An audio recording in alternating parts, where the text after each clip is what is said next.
코로나로 혹독한 재앙을 겪었던 미국에 이번엔 겨울 폭풍이 몰려왔습니다. 남부 텍사스 등지에서 폭설과 대규모 정전 사태를 불러온 한파가 동쪽으로 이동해서 노스캐롤라이나 등 북동부 해안 지역에 영향을 미치고 있습니다. 뉴욕에는 6에서 8인치 정도의 눈이 내릴 것이라고 전망됩니다. 갈수록 난리와 난리의 소문들이 짙어지는 모양새입니다. 텍사스 정전 사태는 오스틴에 있는 삼성전자 반도체 공장 가동까지 중단시켰죠. 세계 최강국인 미국에서 추위로 공장이 멈추고 380만 가구가 촛불로 밤을 밝히는 사태가 벌어진 것은 그 자체로 충격적입니다. 그런데 이번 텍사스 정전 사태를 단순히 천재지변만으로 볼 수는 없습니다. 가장 크게 나오는 원인은 주정부가 소위 재생에너지 비중을 급격하게 높인 탓입니다. 텍사스는 기존의 원자력 발전 4기에 2기를 더 추가하려던 계획을 철회하고 그 대신 풍력과 천연가스 발전을 크게 늘렸죠. 발전량은 전체 100% 중에서 천연가스가 52%, 재생에너지가 23%, 석탄이 17%, 원전이 8%를 차지하게 됐습니다. 문제는 겨울 폭풍으로 끊긴 전력 중 풍력, 이 바람에 의한 발전이 33%에 달한다는 점입니다. 즉 추위로 풍력 발전 터빈이 얼어붙은 것이죠. 원론적으로 말씀드리면 이렇습니다. 미국도 반성경적인 인본주의 이데올로기가 판을 치면서 환경에 대한 극단적 접근이 유행을 하고 있죠. 이런 흐름 속에서 생산성이나 합리성을 따지지 않고 태양광, 풍력 등 소위 친환경 대체 에너지를 맹목적으로 밀어붙이곤 합니다. 텍사스 역시 무리한 탈원전 정책이 만들어낸 불안하기 짝이 없는 태양광, 풍력 발전을 혹하니 강타한 것이죠. 환경에 대한 주님의 말씀을 찾아보면 당연히 자연보호가 성경적인 가르침입니다. 하나님이 인간에게 다스리고 정복하라고 말씀하셨지만 이것은 인간의 스튜어드십, 즉 관리자로서 잘 돌보라는 뜻이죠. 포도원을 잘 가꾸라는 청지기의 사명이지 포도원을 파괴하고 착취하라는 것은 아닙니다. 환경 파괴는 곧 성경적이지 않은 것이죠. 그런데 그 이후 자연보호의 성경적인 가치를 극단적으로 가공하는 이론들이 등장합니다. 언제나 그렇듯이 인간의 타락한 죄성과 이성이 만들어낸 이데올로기라는 것들은 하나님이 만드신 아름다운 것을 모조하는 짝퉁들입니다. 성경에 나오는 인권, 평화, 평등, 자유를 일그러뜨려서 가짜 인권, 가짜 평화, 가짜 평등, 가짜 자유를 찍어내죠. 인권은 하나님을 닮아서 사람을 창조했다는 성경적 가치에서 비롯했습니다. 그런데 그 인권을 제멋대로 음란하게 살겠다, 마음대로 살겠다는 가짜 인권으로 분식해버렸죠. 이게 타락한 이성이 만들어낸 것들입니다. 평화도 하나님을 경외하는 자들에게 주님이 이 땅에서 일시적으로 허락하신 것인데 공산주의나 타종교 등 세상의 영들과 세상의 신들과 연합하는 가짜 평화로 만들어버립니다. 환경도 마찬가지입니다. 지난번에 말씀드린 에코파시즘을 포함해서 생태사회주의, 사회생태론, 근본생태주의 등 온갖 극단적인 환경 이론이 등장하죠. 그리고 이에 터잡은 기형적 생태주의자들이 등장합니다. 특히 90년대 소련과 동유럽 붕괴 이후에는 유럽의 사회주의자들, 이른바 좌파들은 동성애 젠더 이데올로기나 낙태 페미니즘, 그리고 환경 문제에 관심을 돌립니다. 또 이런 흐름은 미국에도 몰려오게 되죠. 미국은 민주당이건 공화당이건 기본적으로 성경에서 비롯한 자생적 질서, 즉 시장경제를 긍정하는 세력입니다. 원래 좌파가 아니라 우파들이죠. 민주당이건 공화당이건 말입니다. 그런데 90년대 소비에트라는 공통의 적이 사라지자 젠더주의자, 페미니스트 그리고 환경론자들이 우선 민주당을 장악하고 공화당에도 파먹어 들어가기 시작합니다. 이들은 사회주의를 지지하지는 않아도 젠더, 낙태, 환경에 있어서는 좌파와 궤를 같이 하죠. 좌우를 막론하고 20세기 마크시즘은 아니어도 21세기 네오마크시즘에 영향받는 세대가 돼버린 것입니다.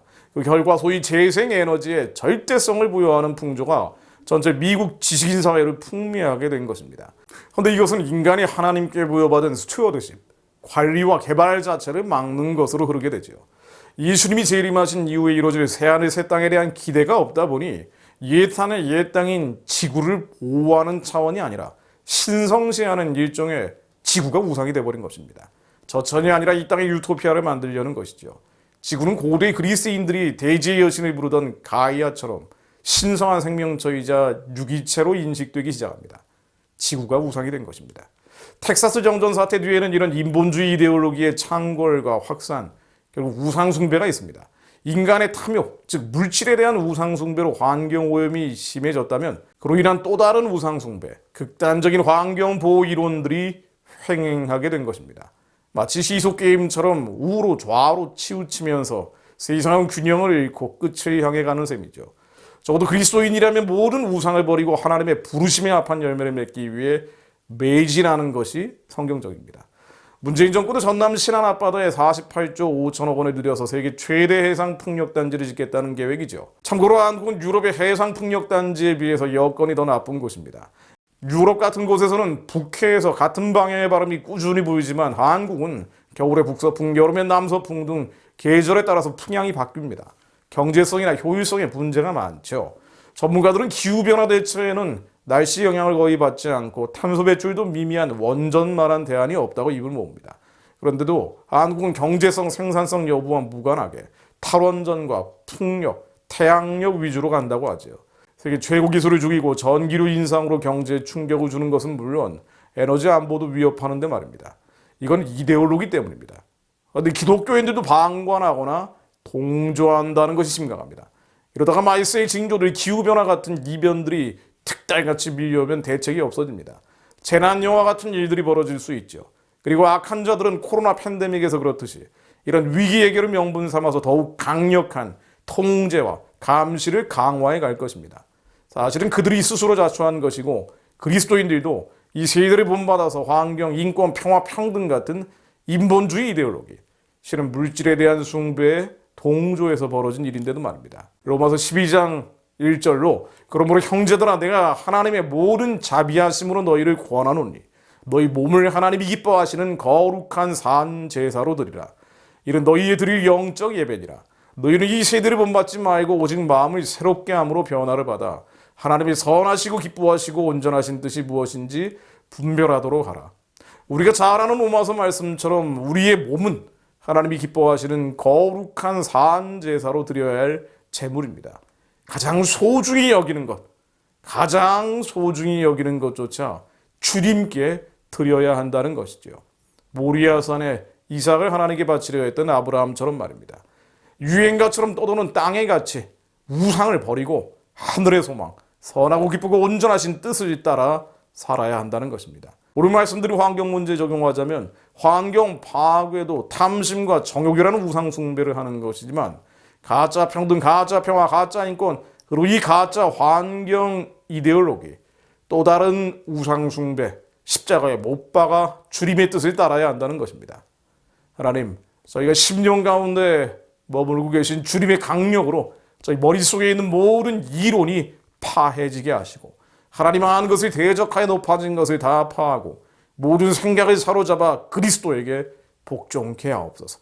저희의 복종이 온전히 될 때 모든 복종치 않는 것들, 북한의 신정체제와 중국의 공산체제와 한국 땅에 하나님을 대적하는 영적인 어둠의 권세들 모두 무너져서 선교의 길이 열리게 될 것을 믿습니다.